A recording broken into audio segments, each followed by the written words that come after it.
આરતી સાંગાણીએ પ્રેમ લગ્ન કર્યા છે, પણ આ પ્રેમ લગ્ન પર હવે વિવાદ શરૂ થયો છે, કારણ કે પાટીદાર અગ્રણી અલ્પેશ કથિરિયાએ વિવાદિત નિવેદન આપતા કહ્યું છે યુવતીએ પોતાની સ્વતંત્રતાનો દુરુપયોગ કર્યો છે. માતા પિતા દીકરીની ચિંતામાં છે.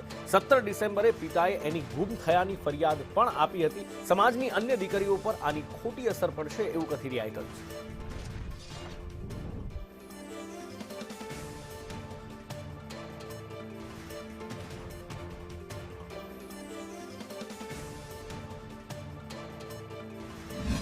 પટેલ સમાજના જય માતાજી જય ખોડિયારમાં હું આરતી સાંગાણી અને મારા જીવનસાથી દેવાંગ ગોહિલ આ વિડીયો દ્વારા આપ સૌને અપીલ અને નમ્ર વિનંતી કરીએ છીએ કે હાલ સોશિયલ મીડિયાની અંદર જે રીલ્સ કોમેન્ટ્સ અને પોસ્ટ ચાલી રહ્યા છે એનાથી અમને તો કોઈ વિરોધ નથી, પણ અમે બંને એકબીજાને સમજીએ છીએ, ખુશ છીએ અને એકબીજાને ખૂબ પ્રેમ કરીએ છીએ.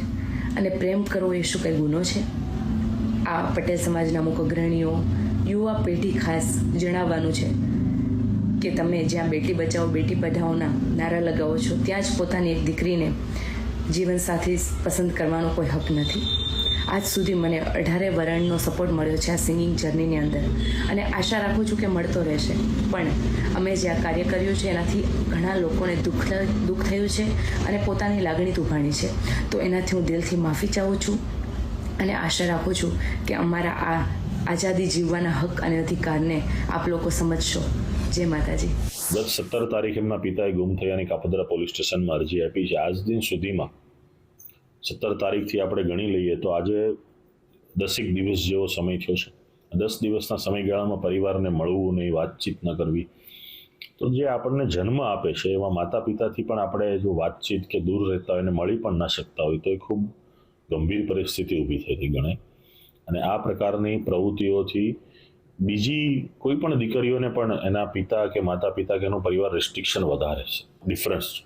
જ્યારે ફ્રીડમ એમના પરિવાર આપે છે એનો તમે ફ્રીયાલિટી તરીકે દુરુપયોગ કરો છો તો ફ્રીડમ ઉપર સવાલ ઊભા થવાના છે ને થવાના છે. કે આનાથી દરેક લોકોએ જાગૃત રહેવું જોઈએ.